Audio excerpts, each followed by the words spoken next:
Good afternoon. Mahatma Gandhi. An eye for an eye only ends up making the whole world blind. An eye for an eye ends up making the whole world blind. He, in the concept of end versus means, he gave importance to means. Machiavelli gave importance to ends. So there is a conflict between Machiavelli and Gandhi. Don't bother about the end. When there is dharma in your means, compulsory you will get the success, which was been told by whom? Mahatma Gandhi. Machiavelli told whatever may be the means, whether you are getting or not is very important. So advocated what? Ends. Gandhi believed that men should adopt only good means to attain noble objectives. No good can follow from bad deeds even if they are well intentioned. You want to do good, but in order to get that best achievement, we people will think that we can take bad path. Mahatma Gandhi is telling that output can be good, but still you should not choose the path which is bad. Still you have to choose the path good. It is contrary to the view that bad means can be used to achieve good ends, and what matters is the end. But Gandhi is telling that what matters is what? Means. Good means. In order to get a good end. But when we want to have a good end, sometimes we will go through bad means also. But Mahatma Gandhi told, no, if your intention is good, but still your means should be good. Mahatma Gandhi's trusteeship principle. Anywhere you can use this. Mahatma Gandhi's trusteeship concept. What is this trusteeship concept? Mahatma Gandhi tells that every wealthy man is a trustee. Every rich man is a trustee. He is not the owner of the wealth which he is having. He is a trustee. So at one point of time, compulsory he need to redistribute the wealth. And that he should believe that I am not the owner of the property, I am the trustee of the property. What is a trustee? Just a watchman. He regarded rich as trustees of wealth. He said that ultimately all property belongs to God. The excess or superflux wealth which the rich possess belongs to society and should be used for supporting the poor. Wealthy people have no moral right to what is more than their proportionate share in national wealth. So the wealth which is more than proportion. The wealth which is more than proportion belongs to whom? The people. The society, according to Mahatma Gandhi. But it is under your dispersal. Hence you are called as trustee of that national wealth. So you will be having your proportionate income. You will be having your proportionate wealth. But more than excess of proportionate wealth which you are acquiring, you are not the owner of it, you are the trustee of it. And that should be redistributed among the people. That should be redistributed among the people. They simply become trustees for the disproportionate share of God's property they hold. They have to use it for helping the poor. There is something called as trusteeship. Any question, any case study, you can bring Mahatma Gandhi's trusteeship. If rich is acquiring, then what should be the solution if this is the question?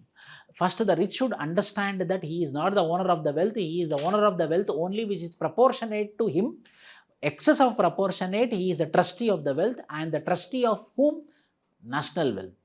That money belongs to, excess amount belongs to whom? The society. The excess amount belongs to whom? Community. The excess amount belongs to whom? The nation wealth. So he is never the owner of it, but he is the.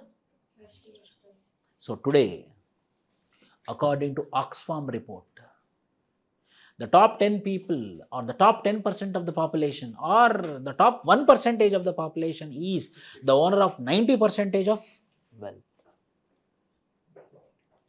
So why, which principle they are not following? They are not following the principle of trusteeship. If they had maintained the trusteeship principle, obviously there would be socialist society, socialistic pattern of society. Hence, it is advocated by whom? Mahatma Gandhi. But there are some negatives also. Then what will happen? He will not motivate himself to earn more. He will stop. That is a very big problem. It can be a tax, it can be exorbitant taxes, or it can be a trusteeship concept. The person who is having the capacity to earn also, he will stop earning. Why? Because finally it is going to the public. Finally it is nothing is being left to him. So the trusteeship concept is also subjected to criticism. A motivation ఉంటుంది, ఏం motivation ఉండదు. మళ్ళీ అది పబ్లిక్కే వెళ్తున్నప్పుడు నేను ఎందుకు కష్టపడాలనుకుంటాడు అనమాట. That is the reason Mahatma Gandhi told that up to proportionate income you are the owner. If more than proportionate, then it becomes the national wealth. Live as if you were to die. Learn as if you were to live forever. Live as if you were to die tomorrow. Nothing is there, tomorrow I am going to die. So I have to do ultimate, whatever I can do it. According to Mahatma Gandhi. These three things are not there, you write. Swaraj, Satyagraha, Swaraj, Satyagraha and Sarvodaya. 2018 PYQ it is. Sarvodaya they asked. These are the three concepts which are being given by Mahatma Gandhi. Swaraj is a political concept. Swaraj is political concept, that is independence. Dayanand Saraswati discussed about Swaraj. Bala Gangadhar Tilak discussed about Swaraj. Lokamanya Tilak discussed about Swaraj. Lala Lajpat Rai also discussed about Swaraj, but their Swaraj is national independence. Their Swaraj is freedom movement. But the Mahatma Gandhi Swaraj is, yes, freedom movement plus individual liberation. So Swaraj is not just the freedom of the nation, freedom of the individual. Swaraj is not just a political concept, it's a psychological concept. So it's not only about the nation's freedom, it is also about the individual's freedom. Freedom means what, sir? Again, social freedom, economical freedom, political freedom. Whatever he want to do within the principles of constitution, he should do. He should able to do. He should get the opportunity to do.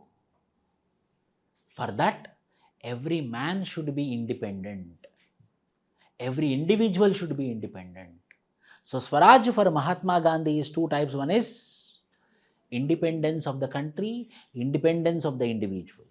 Freedom for the nation, freedom for the individual. Freedom to do everything within the sphere of the law is called as Swaraj. If Swaraj is there, then he will grow. If Swaraj is there, then he will obviously grow. Why? Because he will think beyond the boundaries. I will tell you one story in this. A small elephant was tied to a pillar through a small rope.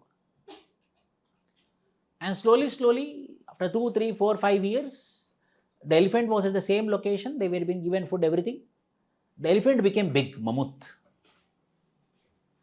But the pillar is same, the rope is same.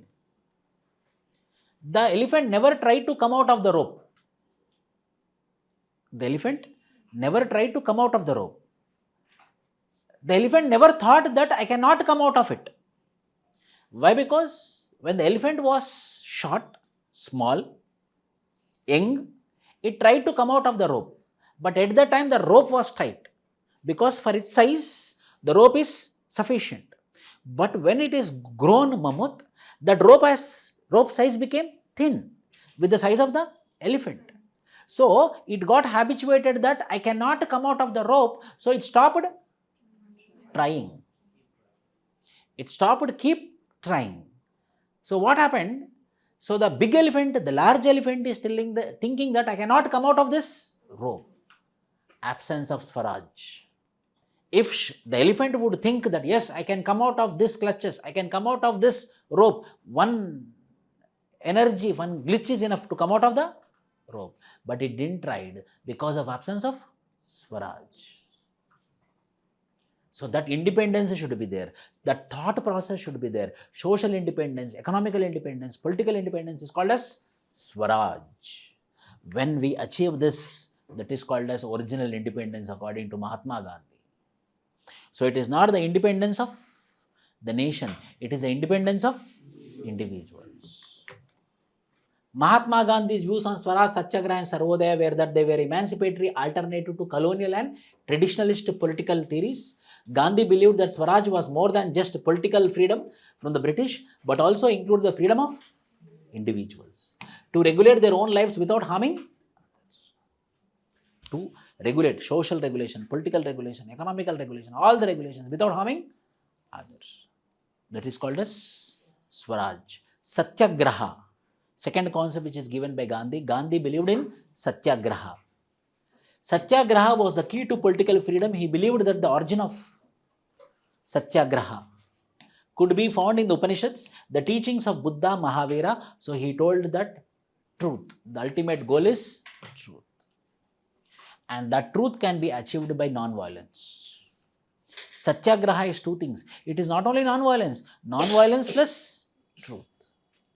Being truthful and being non-violent is called as Satyagraha, which is advocated by Buddha, which is advocated by Mahavir, which is advocated by everyone, every religion. So Satyagraha is maintaining non-violence and maintaining truthfulness is called as Satyagraha. And the third concept which is given by him is Sarvodaya, universal upliftment, progress for all. Everyone should be progressed, irrespective of SC, ST, BC, minority, general, male, female, transgender, etc. Universal upliftment, progress for all. When there is progress for all, when there is upliftment for all, in this context only Mahatma Gandhi told, when woman is freely moving in midnight, it is called as original freedom. I think everyone knows this. When he told, when he was explaining about Sarvodaya, in the book, My Experiments with the Truth.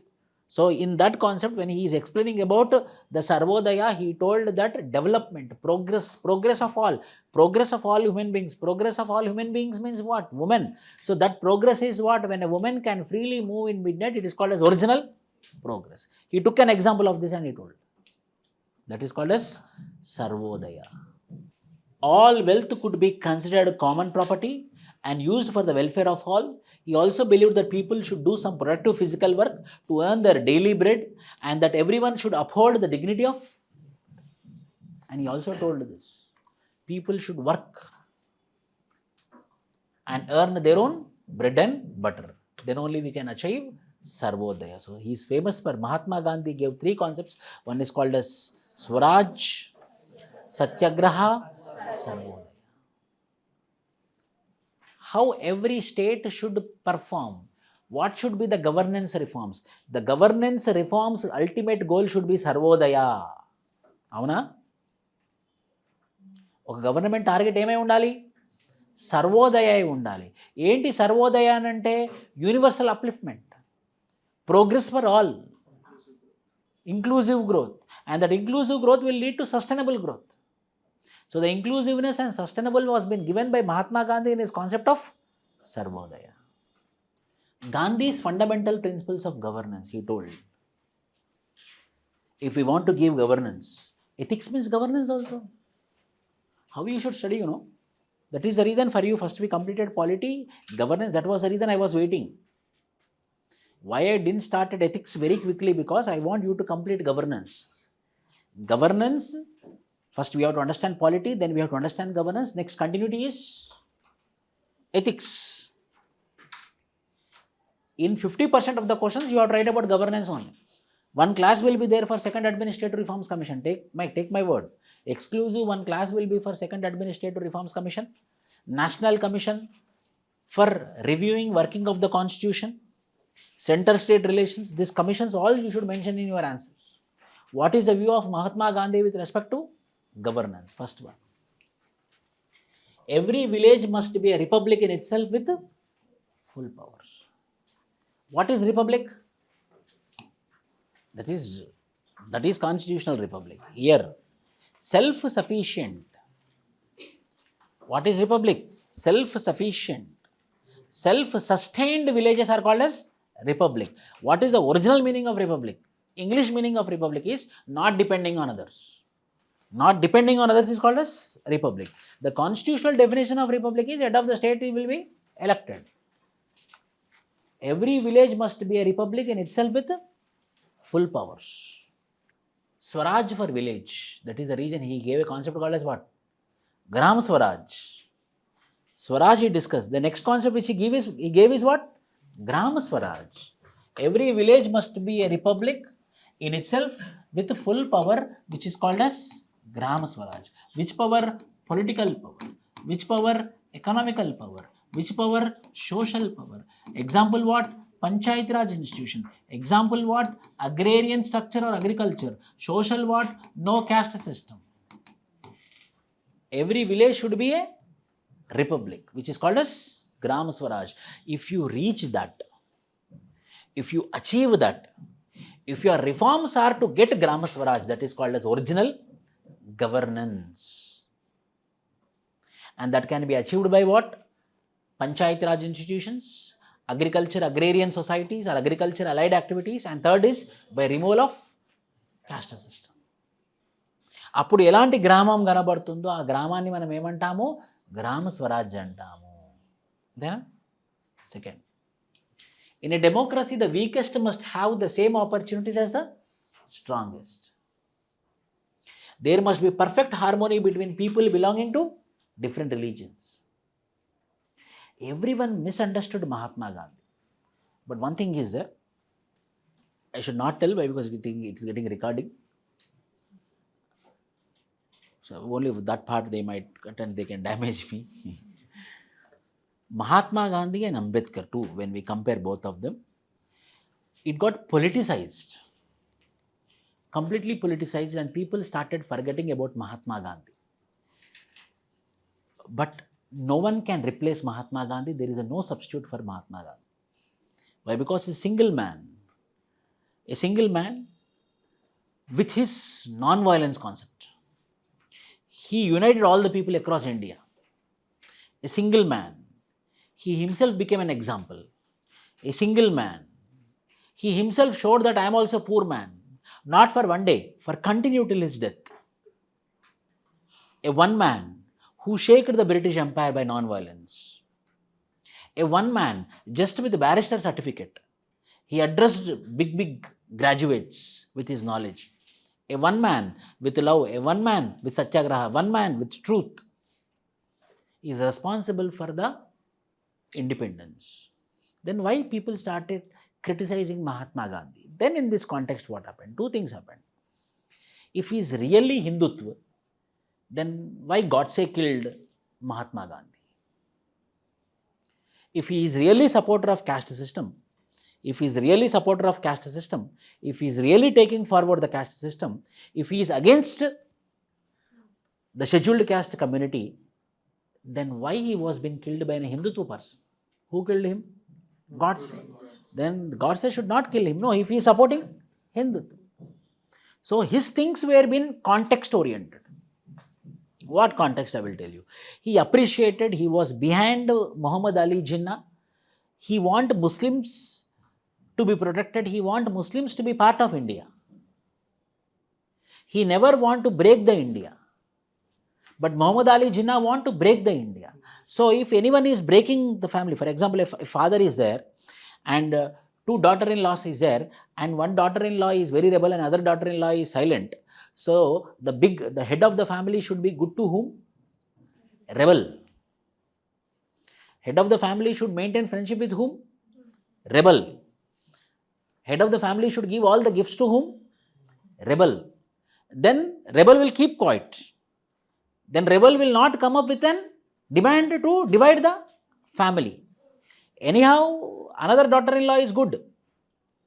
Another daughter-in-law is good, so another daughter-in-law is not asking for any division. So no problem with her. The problem is with rebel. So what he did, he understood rebel. So he started giving all the things. To whom? To the Muslim community. Mainly the Ali, Muhammad Ali Jinnah, etc., etc. So that he understood that because of giving more opportunities, because of giving more importance, they might not ask for division of the country. This was been misunderstood by Hindutva, that he is giving highest importance for Muslims. But his intention is that if I give more, then they might stay with India. He will not ask for division, number one. Number two, Pune Pact, 1932. Before Pune Pact, what happened? They gave separate electorate for scheduled caste. What is the meaning of separate electorate? For SCs, there will be one leader. Only SCs will be voting and SC will become the leader for them. So they got separated or not? They got segregated or not? Already he worried that in 1909 Muslims got separate electorate. 1919 Anglo-Indians got separate electorate. Now the same Britishers are planning to divide whom? SCs. If they get a separate electorate, obviously the SCs also will divide from India, not Hindu, from India. So they feel that they are separated. So hence what will happen in the moment of independence, the SCs might not support. So he told that compulsory, we will give you the reservations. Then only Ambedkar kept quiet. Then Gandhi told that, please Ambedkar, don't worry. I will give you reservations. Whatever the steps is required, I will give you reservation, but please don't take separate electorate. If you take separate electorate, the society, the community got divided. When we got divided, we cannot demand independence. So first we should not divide. We will abolish untouchability. We will fight against all the social evils which are prevailing against scheduled caste. But please don't accept separate electorate. He is intelligent. Ambedkar. That is the reason he accepted Pune Pact. He is not rigid. Ambedkar is not rigid. Ambedkar is not adamant. If Ambedkar is rigid, Ambedkar is adamant, no, yes, see, we want separate electorate, means no one would stop. But he is intelligent, he understood, yes, first our ambition is what? Independence. First let we get independence. Later on we will demand for SCs or ST demand or SC demand, etc., etc. So in this context, what happened? People, they made it politicized and they started showing Gandhi as villain. In the history, Gandhi is never a villain. Few people will tell, revolutionaries will tell that. In 1922, when Chauri Chaura incident happened in non-cooperation movement, then immediately after the Chauri Chaura incident, Mahatma Gandhi had abandoned non-cooperation movement. At that time, Bhagat Singh, Chandrasekhar Azad, these people were very, very aggressive. So if we continued this movement, then compulsory we will get independence. But Mahatma Gandhi abandoned it. Because of Mahatma Gandhi abandoned it, we didn't got independence in 23, 24. It got delayed for another 20 years or 24 years. The intention of Mahatma Gandhi is we get independence or not, we don't have any guarantee, but people will die. Thousands of people will die. So he don't want the people to die. Hence he took non-violent movement. Why he was against violence? Because people will die. Because we don't have the modern arms and ammunition which British have. We don't have that much of capacity to fight against British. He is an intellect. He understood, if I want to fight, I have to fight with the person who is equal, or I have to fight with the person who is below me. But I cannot fight with the person who is above me. Why? Because obviously I will lose the battle. There is no question when I am going to lose the battle, fight it. I will be called as fool. I will be called as a fool. Mahatma Gandhi understood this. So we cannot fight with them. But still we want to fight. So without blood. What will be the instrument? Satyagraha. He is the intellect of the time. There must be perfect harmony between people belonging to different religions. Women must be treated at par with men in all aspects. Gandhi's fundamental principles of governance. My experiments with truth, in that book, these 4 points are there. Yes, you can write in any answer. They are not going to ask about Gandhi or Ambedkar debate. They are not going to write about Gandhi. No, how you are bringing and how you are writing. Compulsory governance question will be there. So there are 4 fundamental principles of governance which is given by Mahatma Gandhi. What are the 4? Number 1? Republic. Every village should be a republic, which is called as Gram Swaraj. Second, The weakest should have the equal opportunity on par with strongest. Third, there must be harmony between the religions. So, first is village, second is weakest, strongest, third is religion, fourth is woman. You cannot remember sentences, one word. First word is what? Gram Swaraj. Second one is what? Weakest, strongest. Third one is what? Religion. Fourth is what? Woman. 4 points he told. If these 4 points are there, then that country is moving towards good governance. If these 4 points are not there, then the country is not moving towards good governance, according to Mahatma Gandhi. Dr. B.R. Ambedkar, most famous quotes. Cultivation of mind should be the ultimate aim of human existence. Cultivation of mind. Cultivation of mind. Maturity. Cultivation of mind should be the ultimate aim of human existence. Then what is cultivation of mind, sir? Maturity. Maturity means what, sir? Understanding other man. Maturity అంటే ఏది కాదు, అర్థం చేసుకోవడం అంతే. ఆయన ఎందుకు అలా behave చేశాడు ఆ మూమెంట్లో, ఓహో ఈ కారణం చేత ఇలా బిహేవ్ చేసి ఉంటాడు అని అర్థం చేసుకునేటటువంటి ధనాన్ని ఏమంటాం మనం? Maturity. So maturity is nothing but understanding the situation, the man, the social context, the economical context, the political context, cultural context. Second, I measure the progress of a community by the degree of progress which women had achieved, 100%. Third, life should be great rather than long. Life should be greater rather than long. These are the 3 very famous quotes which are been given by him. Compulsory every year 1 question, 2 questions are there, I remember. Minimum 1 question is there on freedom fighters.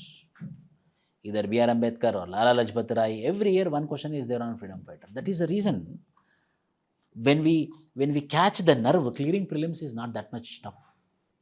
You have to catch the nerve. To clear the prelims. For example, everyone know, but still in depth, 1909, 1919, 1935, 1 question is damn sure. 1909, Indian Councils Act. 1919, Indian Councils Act. Government of India Act of 1935. 1919 also Government of India Act only. 5 points, 6 points, main points. Compulsory 1 question will be on freedom fighters. An Indian jurist, who? B.R. Ambedkar. Indian jurist, economist, politician and a social reformer. Actually, what happened in his life, one case study type. When he was 9 years old, his father want to marry another lady. And he don't want to, Ambedkar 14th child, the last child. So, father want to marry another lady and he don't want to see another lady on par with his mother. And he don't want to see his second mother wearing the gold of first mother. But he married and came. Second. Then he was in frustration. He was in inconsistency with the mind and body. He wanted to do something. But he is unable to do.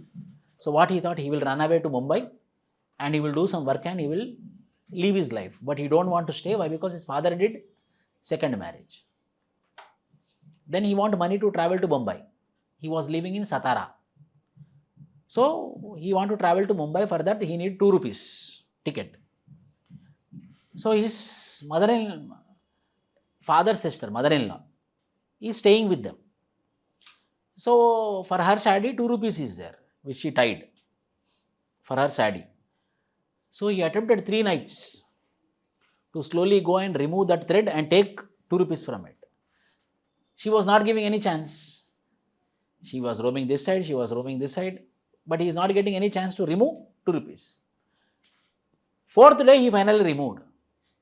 Only 50 paise was there in that. Then he went outside and he sat. So 3 days I attempted, that too for a robbery, and finally I got only 25% of that demand of 2 rupees, I got only 50 paise. Then he realized, no, this is not the right way. So this much problem is there when we are doing wrong things. So I will study, I will work hard, and I will never go into these negative things. And through my education, I will try to reform first my father. So his first villain is, then he started, then he motivated, then he started, and then he working hard. Then he got all the scholarships. So he realized, what he realized, doing wrong thing is also a tough task. Doing wrong thing is also a tough task. Mental will be inconsistent, mind will be in inconsistency or not. Mind will be disturbed, mind will be in frustration till we complete the wrong thing. So why we should be that much disturbed? Why we should be in that much frustration? We are that much frustrated because we are doing wrong thing. So I don't want to be disturbed. I don't want to be frustrated. Then what I should not do? Wrong thing. Because of that disturbance, because of that frustration, he became right. So when we are disturbed, we have to understand that why we are disturbed. According to B.R. Ambedkar, oh, we are disturbed because of this. When we are copying in examination hall, whether simply we will copy or we will be disturbed here and there. We will be completely disturbed. If anyone is coming or not, we will be writing sometimes for one sentence, another sentences will be jumped. Father of Indian Constitution. Posthumously awarded the Bharat Ratna in 1990. Devoted his whole life to fight for the annihilation of caste. Annihilation of caste. There was a big saying that then he is a Mahar who is untouchable. Then how he got the opportunity to talk with the big freedom fighters or with the British men? How he got? So what happened? He got education, obviously. With that education, what happened? People stopped asking his caste. Mahatma Gandhi himself thought that he might be a Pune Brahmin. Mahatma Gandhi himself thought that he might be a Pune Brahmin. Why? Because only Pune Brahmins are revolutionaries who are demanding equal treatment for all the people. So he might be a Pune Brahmin. That is the reason he is advocating for the rights of SCs. So they didn't thought, Gandhi itself didn't thought. In the 6th meeting, he came to know that he is a Mahar. Means what dominated his community, what dominated his identity? Education. Sometimes education will overshadow our identity. Our skill will overshadow our identity. So the same thing happened for B.R. Ambedkar. He got opportunity. Then finally what? Hey, who is he? Then they answered he is a Mahar. But by the time he occupied the opportunity. So education helped him indirectly. Because of the education, people didn't bother to, so he was talking. When he was growing big, then they started thinking that who is he? From which community he is? By the time he became big. If not, in India it is impossible. 100% it is impossible. So his education had overshadowed his identity. He stood for a complete reorganization and reconstruction of the society on the principle of equality. Reconstruction and reorganization of society. He advocated a society based on 3 fundamental principles: liberty, equality, fraternity. Liberty, equality and fraternity, which we took from which revolution? French Revolution. Before Constitution, Gandhi used multiple times fraternity, equality and he emphasized democracy as a way of life, that is democracy not only in the political sphere but also in the personal, social and economical sphere. He believed that economic and political issues must be resolved only after achieving the goal of social justice. So he gave highest importance to what? Social justice. Samajika Nyayam. What is social justice? Where the justice should be delivered to every community. Justice should be delivered to every community, irrespective of community. The justice should be delivered. That is called as social justice. For Baba Sahib, knowledge is liberating force. One of the reasons for the degradation of untouchables was that they were denied the advantages of education. He insisted on secular education to instill values of liberty and equality among the students. You know, at one point of time, he was the person who advocated for Sanskrit language. At one point of time, he was a Hindutva. At one point of time, he worshipped all the deities of Hindus.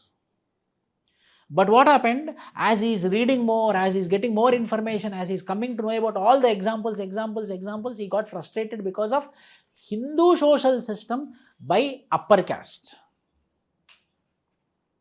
So it is not the Hinduism, the Ambedkar got angry, it is the upper caste which created a Hindu social system. So he was against Hindu social system which was been created by upper caste.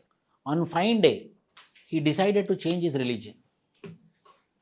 When he decided to change his religion, a lot of campaigning happened. People, they made calls, they started influencing him. Please, the biggest influencer was Christianity. Please, you join into the Christianity, you come into the Christianity. So what will happen? If he joined, a very big transformation would happen.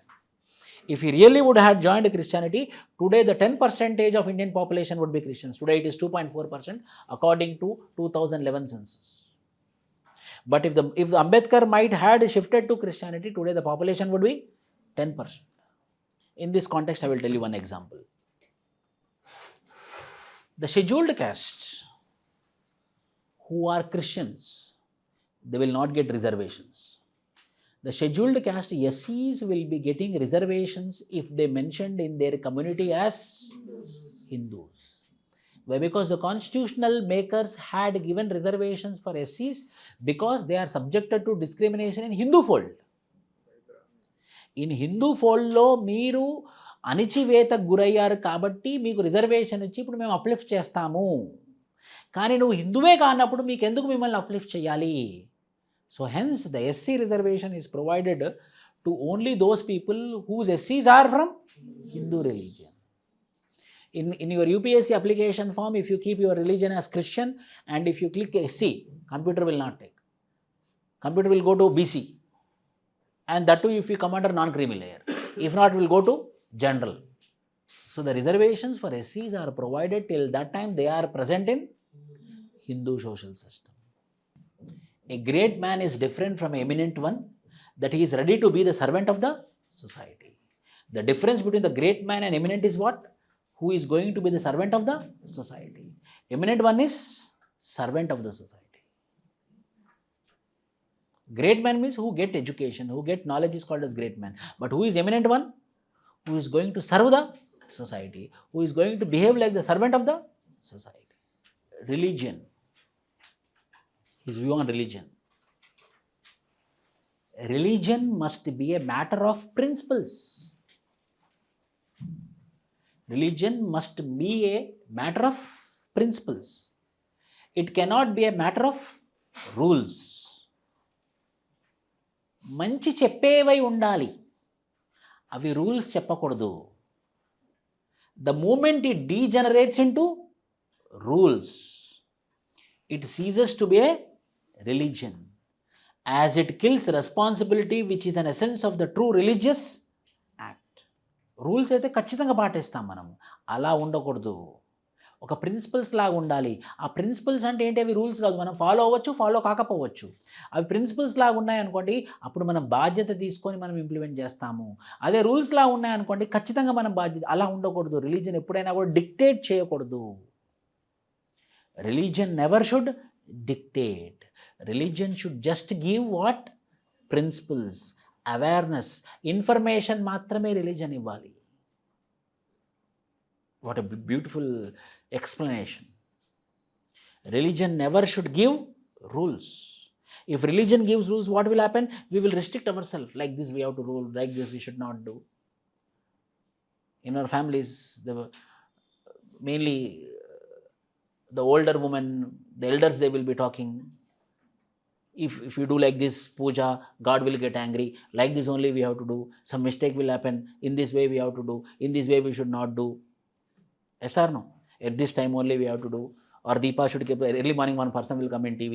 Deepa should keep like this. Deepa should keep like this. It should be on the east side. It should be on west side. These all are what? Rules.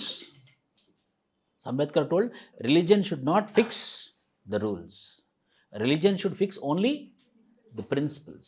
The principles will generate more responsibility rather than rules. Rules is an obligation. When it is an obligation, it will become what? It will become dictatorial. If it's a dictatorial, then why we should call it as a Religion. Pandit Deen Dayal Upadhyay. Pandit Deen Dayal Upadhyay. Strength lies not in unrestrained behavior but in well-regulated action. Strength is what? Regulated action. Strength is what? Unrestricted behavior. That is not called as strength. What is strength called as? Regulated action. What is regulated action? When I am following constitution, when I am following rule of law, when I know that I am following all the laws of the land, then I will be super strong or I will be weak? Super strong. Why? Because I am following all the law of the land. So a regulated action is strength, but not unrestrained behavior. If unrestrained behavior, I might do wrong things also. Unrestrained behavior, there is a chance that I might do wrong thing also. But when I am following regulated action, what will happen? I will not do wrong things. Why? Because regulated action means what? Which action which is because of rules and regulations. When I am strictly following rules and regulations, whether I will become strong or I will become weak. If a police constable is coming and asking for anything, you will be ready to show. Why? Because you are already regulated. You have helmet, you have proper silencer, you have RC book, you have driving license. Everything is proper. Means you are into regulated action. When you are regulated action, if you don't stop also, we can go. Yes, please, what you want. Strength lies not in unrestrained behavior, but in a well-regulated action. These sentences you have to use. These PDFs are enough and more to write a very good answer. Not a very good answer, influential answer. మనం ఎవాల్యుయేటర్ని influence చేయొచ్చు. ఓ అలానా, అయ్యో. An Indian politician and thinker who? Pandit Deenadayal Upadhyay. He is the founder of Jansangh. He is the founder of RSS. Pandit Upadhyay's writings and speeches are based on his philosophy of integral humanism and his vision for the rise of modern India. Integral humanism. Deen Dayal Upadhyay's integral humanism is a negation of the extreme prospects of capitalism as well as Marxism. So he is a middleman. He don't want capitalism, he don't want Marxism. No communism, no capitalism. A middle way is called as integral humanism. The Pandit Deenadayal Upadhyay had called for integration of capitalism and Marxism in his thought process, so that the people will not be communist, the people will not be capitalist. So people will be moving in a Madhyamika Marga. It defines society as a natural living organism with a definitive national soul. Integral humanism insists upon the infusion of religious and moral values in politics. It seeks a culturally authentic mode of modernization that preserves the values of Hinduism. But finally, he is a Hindu. When nature is channeled according to the principles of Dharma, we have a culture and civilization. So he is a Hindu person. He is also one of the person.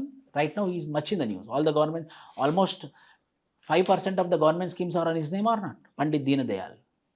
That is the reason I asked about him. When a government scheme is there, Shyama Mukherjee is there. He is also a Hindutva. He is also part of Jansangh. Yesterday's Jansangh is today's what? BJP. Bharatiya Janasangh it was. Then later they named it as what? Janata Party.